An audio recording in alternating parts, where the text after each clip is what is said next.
प्रिय विद्यार्थियों, आज हम इस वीडियो के माध्यम से मनु की आश्रम व्यवस्था के संदर्भ में विचार करेंगे, उसे जानेंगे। आश्रम व्यवस्था जीवन को 4 भागों में विभाजित करती है। संपूर्ण जीवन, जो व्यक्ति का पूरा जीवन है, उस जीवन को 4 कालों में परिवर्तित किया जाता है, जिसके माध्यम से, और ये जो व्यवस्था है 4 आश्रम, अर्थात जिस प्रकार से 4 वर्ण हैं वैसे ही 4 आश्रम हैं, वैसे ही 4 पुरुषार्थ हैं। तो पुरुषार्थ जीवन का लक्ष्य है, आश्रम व्यक्तिगत जीवन की परिपूर्णता के लिए आवश्यक है, और चारों वर्ण जो है वो सामाजिक व्यवस्था के संचालन के लिए। तो आश्रम व्यवस्था जो है ये मनुस्मृति के माध्यम से ये बताया गया है कि व्यक्ति के सर्वांगीण जीवन के विकास के लिए, अर्थात व्यक्तित्व के विकास के लिए, व्यक्ति का चहुमुखी विकास करने के लिए आश्रम व्यवस्था आवश्यक है। और इस आश्रम व्यवस्था के माध्यम से व्यक्ति का जो जीवन है वो 4 भागों में हमें परिवर्तित होता हुआ, 4 भागों में बटा हुआ दिखाई देता है। अर्थात एक प्रकार से जिंदगी के 4 पड़ाव हैं ये, और ये चारों पड़ाव, चारों जो पुरुषार्थ हैं उनकी प्राप्ति का मार्ग है, साधन है, सही दृष्टि में देखा जाए। अब प्रश्न बार बार जब पुरुषार्थ आ रहा है तो 4 पुरुषार्थ कौन से हैं? धर्म, अर्थ, काम और मोक्ष। धर्म, अर्थ, काम और मोक्ष, ये व्यक्ति का लक्ष्य है। ये जो 4 तत्व हैं ये व्यक्ति का लक्ष्य है। इस लक्ष्य की प्राप्ति के लिए सामाजिक व्यवस्था में वर्ण है और व्यक्तिगत व्यवस्था में आश्रम है। अब ब्रह्मचर्य जो है वो जो है एक व्यक्ति के जीवन धर्म का आधार बिंदु है, जिसमें व्यक्ति जन्म से 25 वर्ष तक की अवस्था में कार्य करता है। ऐसा मनुस्मृति के अध्याय 4 के श्लोक संख्या 1 में, श्लोक संख्या 78 में, श्लोक संख्या 52 में वर्णित है। ये एक प्रकार से आश्रम धर्म है और धर्म ही उसका कर्म है। धार्य से धर्मस्य, जो द्वि धातु से धर्म बना है उसको धारण करना है, और वही जो कर्म है, कर्म ही धर्म है। तो यहाँ जो आश्रम धर्म है, ये आश्रम 4 हो गए, तो 4 धर्म हो गए व्यक्ति के। तो ये जो आश्रम धर्म है ये आरंभी धर्म से है, और इसका जो धर्म आरंभ है वो जीवन धर्म है। और जीवन धर्म का मतलब है जीवन को संचालित करने के लिए सबसे महत्वपूर्ण अगर कोई वस्तु है तो वो द्विज है, और द्विज बनने के लिए आवश्यक है शिक्षा का अर्जन करना। तो ये जो पूरा आश्रम है ब्रह्मचर्य आश्रम, इस आश्रम का मूल बिंदु जो है वो ज्ञान का अर्जन करना है। ज्ञानार्जन का ये ब्रह्मचर्य आश्रम है, ज्ञान की प्राप्ति का। अब जैसे 4 प्रकार के विद्या, त्रयी, वार्ता, दंड, आनिक्षुरी, उन चारों विद्याओं का अध्ययन करना, आश्रम के अंदर रहना, ये वर्णाश्रम धर्म का प्रथम ब्रह्मचर्य पाठ है, जिसमें ज्ञान का अर्जन को महत्वपूर्ण स्थान दिया जाता है, जिसमें व्यक्ति सद्गुणों की वृद्धि करता है और दुर्गुणों के त्याग का करने का संकल्प ही नहीं लेता बल्कि अनुभव प्राप्त करता है। जैसे इंद्रिय निग्रह, इंद्रियों का नियंत्रण करता है, 25 वर्ष तक में अपनी इंद्रियों को काबू में रखता है। जिस प्रकार से घोड़े को चलाने वाला घोड़े की रस्सियों को खींचकर उसे काबू में रहता है, वैसे ही यह अपने विषय को, अभिलाषा, विषय की ओर ले जाने वाले जो कर्म है उन्हें रोकने का काम करता है। और संपूर्ण जीवन, जिसमें हम कहें ब्रह्मचर्य है, गृहस्थ है, वानप्रस्थ है, संन्यास है, ये जो सारा जीवन है मृत्यु तक का, जन्म से मृत्यु तक का जो संपूर्ण जीवन है, उस जीवन के तैयारी का, उस जीवन के प्रशिक्षण का, उस जीवन की शिक्षा का, उस जीवन के निर्वाह का सारा कार्य इस विद्या अर्जन पर निर्भर करता है। अर्थात शिक्षा वह माध्यम है, शिक्षा वह साधन है जिसके माध्यम से व्यक्ति अपने सर्वांगीण व्यक्तित्व का विकास कर सकता है और आजीवन अपने जीवन को सही रूप में, पुरुषार्थ के रूप में संचालित कर सकता है। तो ये आश्रम ब्रह्मचर्य आश्रम है। अब ब्रह्मचर्य शब्द देखिए, ब्रह्म का अर्जन है या ब्रह्म की प्राप्ति है, और ये क्या है? वेद के द्वारा, यज्ञ के माध्यम से, संध्या के माध्यम से, ये तर्पण के माध्यम से, अर्पण के माध्यम से, देव पूजा के माध्यम से, विभिन्न प्रकार के साधनों से जो वेद है, वेदांग है, छंद है, उपनिषद है, व्याकरण है, इन सभी के माध्यम से हर प्रकार की विद्या का अर्जन करना है। और इस अर्जन करने के लिए आवश्यक होता है कि जो परिवार का मुखिया है या पिता है या परिवार का संरक्षक है, वो उस बालक को गुरु के समक्ष विद्यालय में अर्थात गुरुकुल में ले जा करके वहाँ उन्हें छोड़ता था और वहीं उसका उपनयन संस्कार था, जनेऊ पहनाई जाती थी, द्विज बनाया जाता था, संस्कारवान किया जाता था और वहीं से उसमें जीवन पद्धति के संस्कारों के अभ्यास डाले जाते थे। और 25 वर्ष तक वह गुरु के सेवा में और साधन्य में रहते हुए अध्ययन का कार्य करता है और वहीं गुरु की आज्ञा से अध्यापन का कार्य सीखता है। हर प्रकार से उपनयन के बाद ये शिक्षा उसकी आरंभ होती है और गुरु के घर में रहते हुए संपूर्ण कार्य करता है। झाड़ू निकालने से लेकर गाय चराने से लेकर इवन भिक्षाटन पर उसका जीवन निर्भर करता है। भिक्षा मांग कर लाता है और जो लाता है सारी गुरु के समक्ष छोड़ देता है।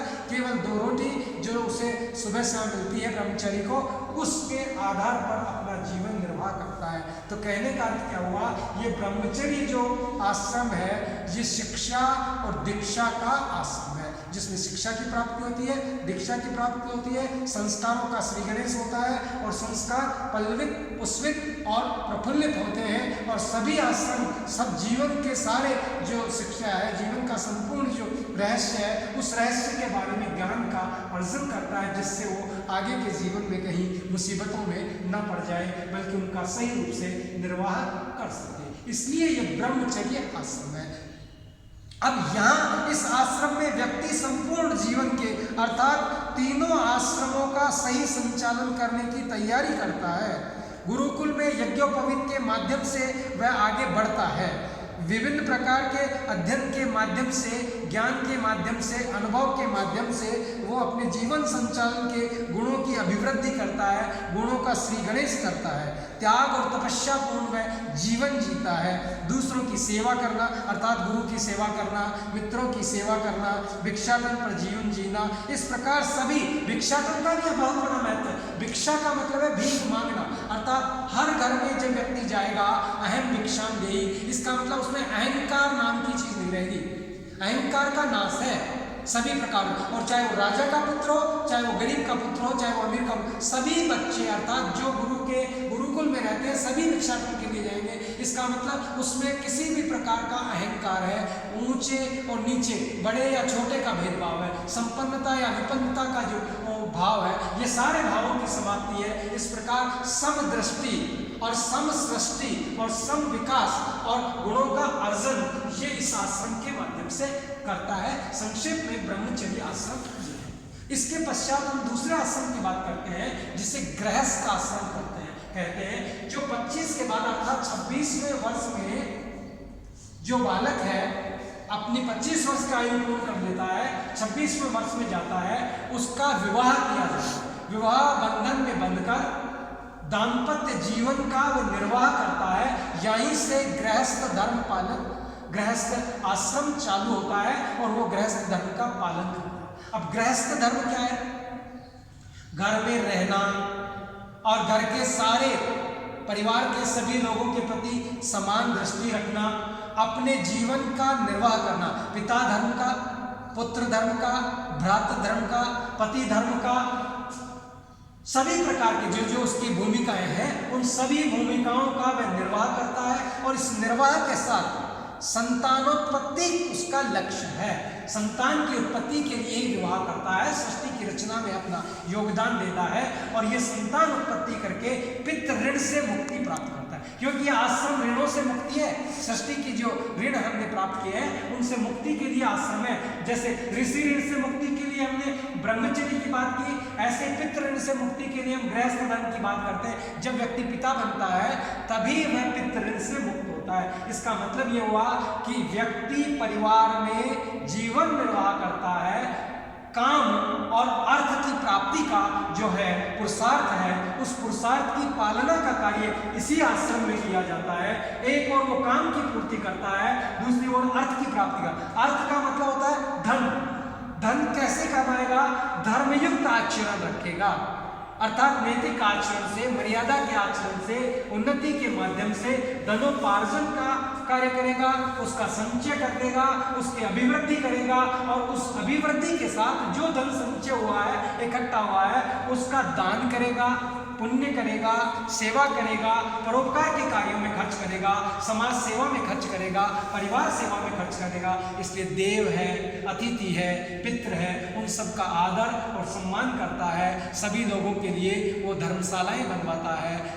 आने वाले जो ब्रह्मचारी हैं उन्हें वो दान देता है, अन्न देता है। इस प्रकार से ब्रह्मचारी में सन्यासी आता है, वो भी भिक्षा मांगता है, साधु आता है, उसको भी वो दान देता है। इस प्रकार से ये जो आश्रम है, गृहस्थ आश्रम, सब आश्रमों में बड़ा और महान और श्रेष्ठ कर्मजन्य आश्रम माना गया है। अन्य आश्रमों का पोषण इसी आश्रम पर निर्भर करता है, क्योंकि गृहस्थ आश्रम में ही अन्न की प्राशन का कार्य है, अन्न का दान है, तर्पण है और सेवा है। क्योंकि ब्रह्मचारी है वो भी दान मांगने जाते हैं, सन्यासी है वो भी दान मांगने जाते हैं, और वानप्रस्थी है वो भी अपने सभी प्रकार के जीवन निर्वाह का संचालन करने के लिए त्याग और मोह की मुक्ति का मार्ग की ओर बढ़ते हैं। इसलिए गृहस्थ आश्रम कोई छोटा आश्रम नहीं है। इसके संदर्भ में मनुस्मृति के अध्याय 4 के श्लोक संख्या 87 से 91 तक, ऐसे अध्याय 4 के श्लोक संख्या 40 से 44 तक 258 में विस्तृत वर्णन किया गया है। और इन वर्णनों के माध्यम से गृहस्थ, ग्रह घर में रहने वाला, ब्रह्मचर्य में क्या कहा, ब्रह्म का अर्जन करने वाला, ग्रह में परिवार, भूमि, स्थान, तो गृहस्थ है घर में रहने वाला और घर की देखभाल करने वाला, घर के सभी कार्यों को जो नियमानुसार धर्मयुक्त आचरण से करने वाला, ये गृहस्थ धर्म है, जिस पर सारे धर्म निर्भर करते हैं, जिस पर सारे आश्रम निर्भर करते हैं और जिस पर संपूर्ण दायित्व का बोझ है। सभी प्रकार के दायित्व का निर्वाह, सभी प्रकार के कर्मों का निर्वाह, सभी प्रकार के बंधनों का बंधन युक्त कार्य इसी गृहस्थ धर्म में है कि मैं तेरी माता हूँ, मैं तेरी बहन हूँ, तो उसे भेंट देना है, माता के कर्तव्य पूरे करना है, पुत्र धर्म की पालना करना है। तो ये गृहस्थ धर्म है जो 26 वर्ष से लेकर 50 वर्ष की अवस्था तक व्यक्ति परिपूर्ण रहता है और इस आश्रम में रहते हुए अपने जीवन को विकसित करता है, अपने दायित्व और कर्तव्यों की पूर्ति करता है। और अर्थ और काम, अर्थ का मतलब होता है धनार्जन और काम का मतलब है भौतिक सुख, शारीरिक सुख, देहिक सुख, उनकी प्राप्ति इसके माध्यम से की जाती है। परंतु वो भी धर्मयुक्त आचरण, क्योंकि हमने पहले कहा था धर्म जो है सभी आश्रमों का माध्यम है, तो धर्म, फिर यह अर्थ और काम और लास्ट होता है मोक्ष की प्राप्ति। तो ये जो आश्रम है गृहस्थ आश्रम, ये बहुत बड़ा आश्रम है और इस आश्रम पर सभी आश्रमों का जो पोषण है निर्भर करता है। और जो व्यक्ति गृहस्थ है वो गृहस्थ धर्म की पालना करता है और यही समाज, राष्ट्र, समाज के लिए, परिवार के लिए, राष्ट्र के लिए, सबके प्रति अपने दायित्व और बंधनों की पूर्ति और अपने कर्मों को निर्वाह का कार्य इसके माध्यम से किया जाता है। अब हम तीसरे आश्रम की ओर बात करते हैं, बयान करते हैं, वो वानप्रस्थ है। नाम इसका वन, वन मीन्स वन गमन, वानप्रस्थ वन में गमन अर्थात वन की ओर प्रयाण करना।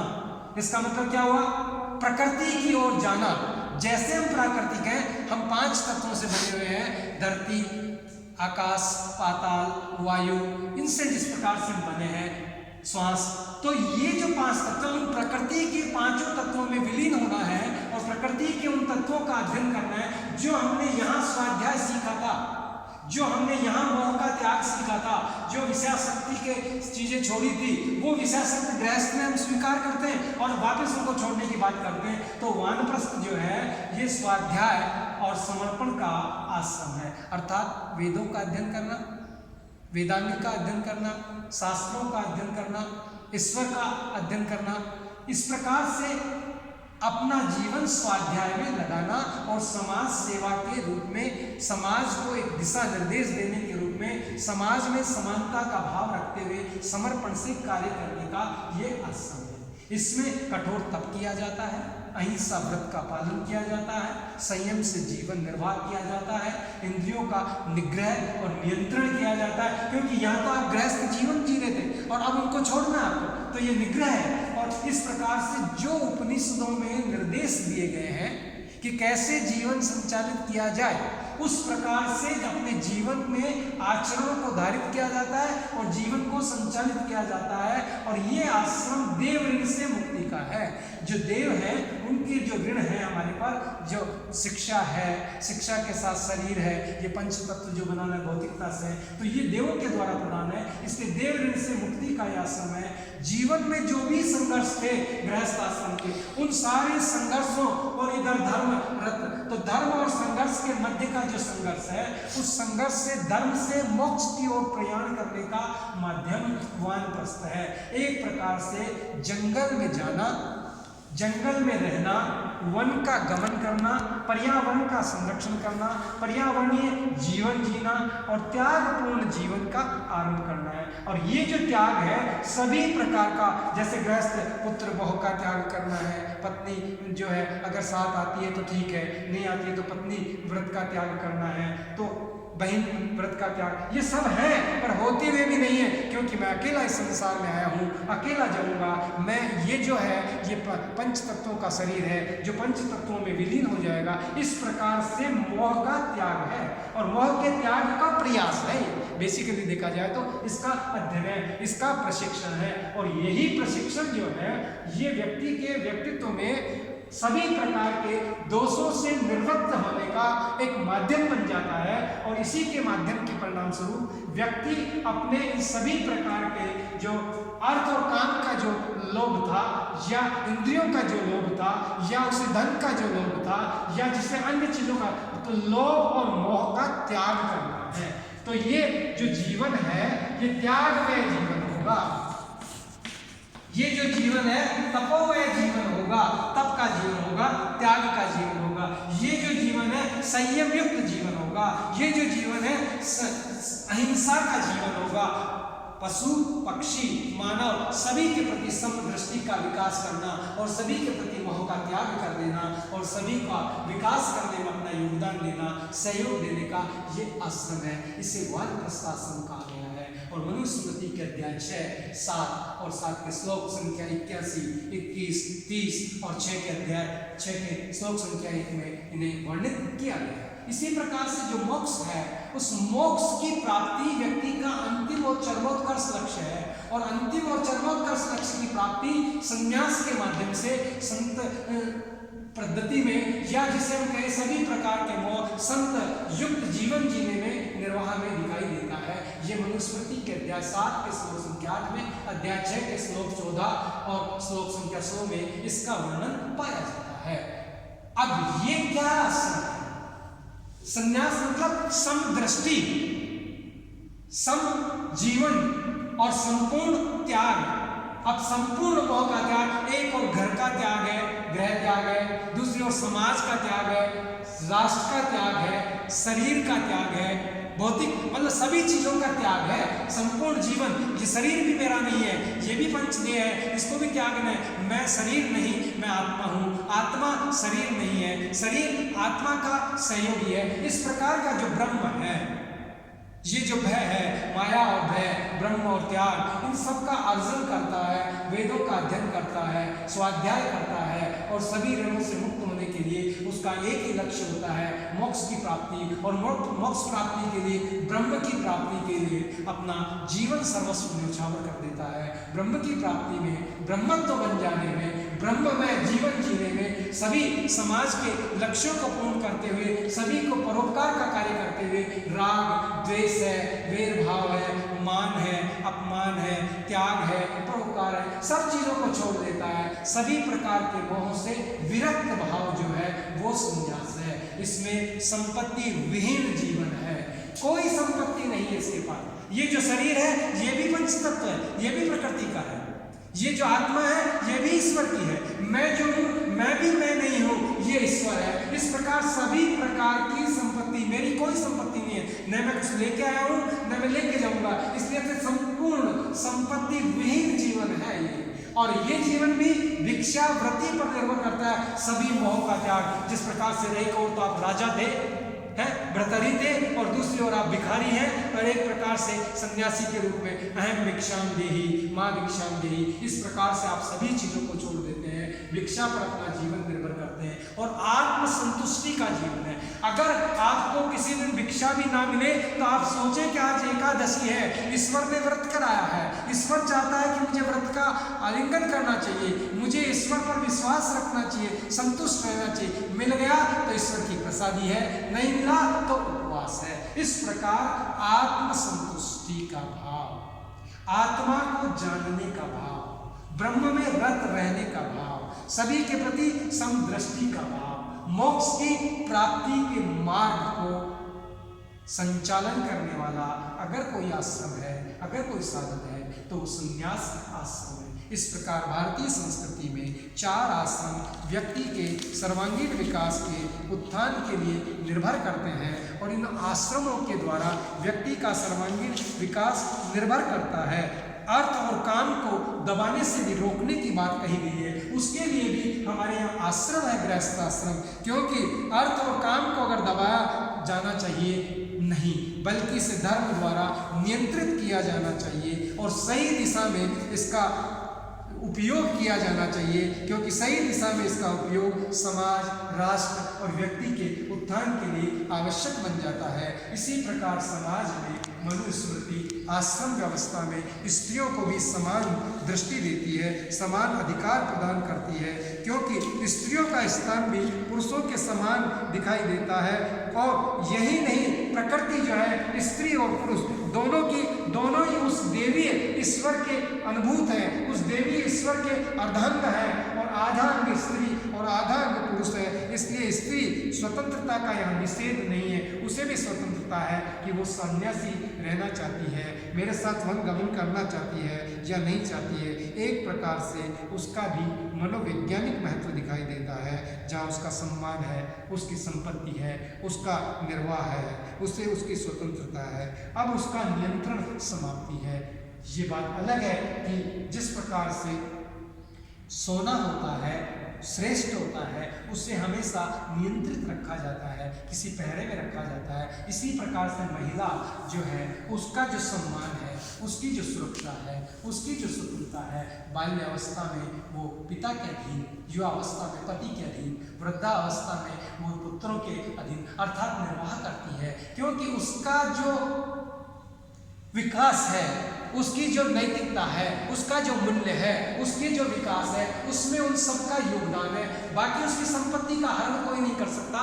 उसे सभी प्रकार के आश्रमों में अपना जीवन निर्वाह का अधिकार है, उसे गृहस्थ में जो है मातृत्व का अधिकार प्राप्त है, उसे विभिन्न प्रकार के सुख प्राप्त है, उसकी जो दहेज में मिली हुई संपत्ति है वो उसकी स्वयं की है, और उसे किसी प्रकार से शारीरिक जो है उस प्रकार का कोई उस पर आक्षेप, चोट या मारपीट का अधिकार नहीं है। ग्रह की शोभा वह है, धन की लक्ष्मी, गृह लक्ष्मी वह है, उसका आदर है, सम्मान है, पुरुषत्व के द्वारा भी उसका सम्मान किया जाता है, उसके प्रति आदर और सम्मान के भाव लिखे गए हैं। और यही माँ का धन जो है उसकी पुत्री का धन बन जाता है और वह जो है त्याग में जीवन है। इस प्रकार से स्त्री भी सभी प्रकार के आश्रमों में अपना जीवन निर्वाह कर सकती है। वो भी चारों आश्रमों को अध्ययन भी कर सकती है, गृहस्थ का भी है, वानप्रस्थ और सन्यासी का, गार्गी और मैत्री के उदाहरण इसमें हमारे यहाँ मिलते हैं। इसी प्रकार से